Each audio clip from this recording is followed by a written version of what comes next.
One common reaction to Putin's war on Ukraine has been to demonize everything Russian.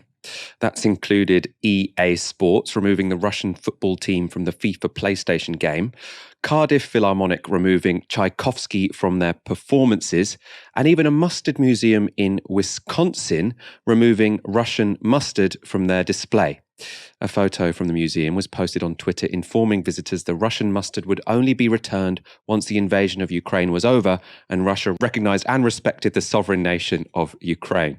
Someone who's taken a different approach to persuading Russians is Arnold Schwarzenegger, the weightlifter, movie star, and former California governor. He's released an anti-war video directed to the people of Russia, which professes his love for all things Russian. He starts the film by describing the moment when a 14-year-old Schwarzenegger met Russian weightlifter Yuri Vlasov. He goes on to say this. I went home and put his photo above my bed to inspire me when I started lifting weights. My father told me to take down that picture and to find a German or an Austrian hero. He got really angry and we argued back and forth. He didn't like Russians because of his experience in the Second World War. You see, he was injured at Leningrad, where the Nazi army that he was part of did vicious harm to the great city and to its brave people. But I did not take the photograph down, no, because it didn't matter to me what flag Yuri Vlasov carried. My connections to Russia didn't stop there, by the way.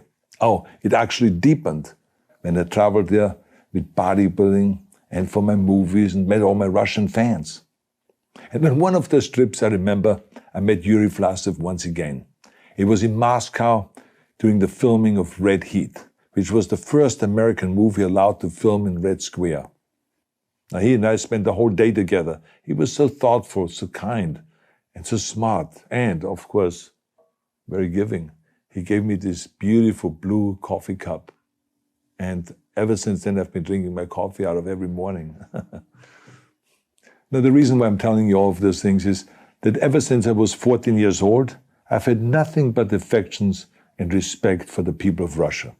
The strength and the heart of the Russian people have always inspired me. And that is why I hope that you will let me tell you the truth about the war in Ukraine and what is happening there.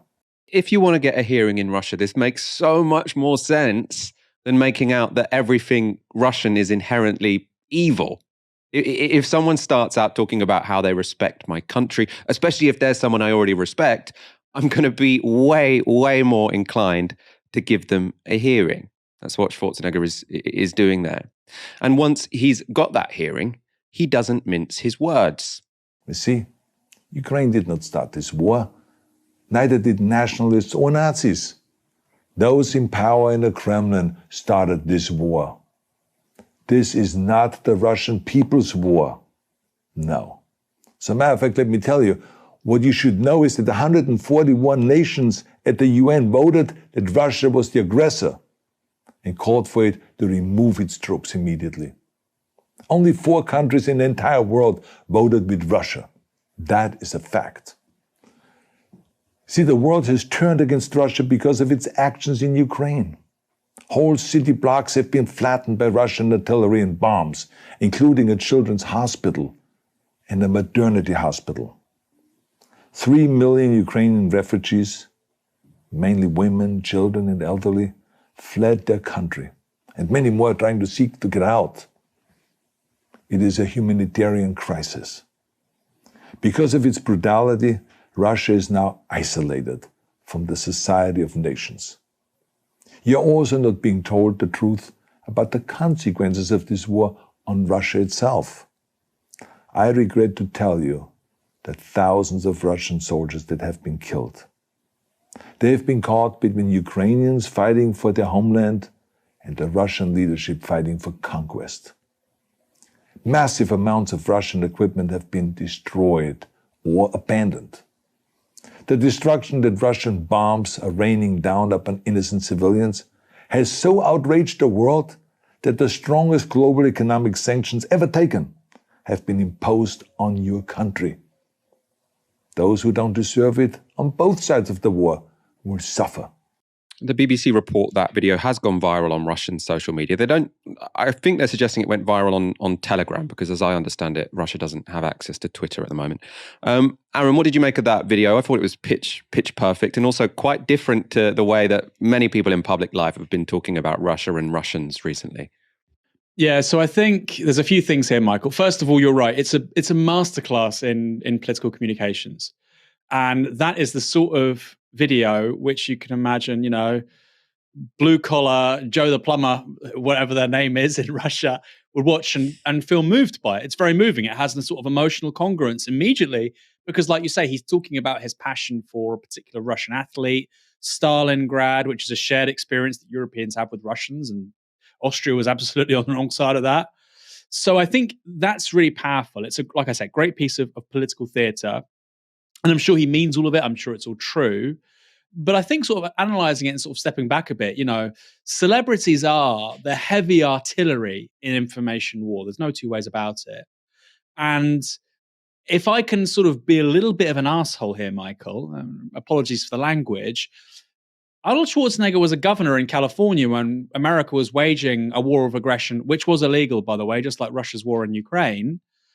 He was a Republican governor in California twice when they did that. He didn't have any reservations about it. In fact, he backed John McCain as the 2008 candidate, who, at least Obama was making a nod to being something of an anti-war figure. He lived that, he didn't live up to those expectations. He lived down on them, proverbially, but at least he was saying the right things.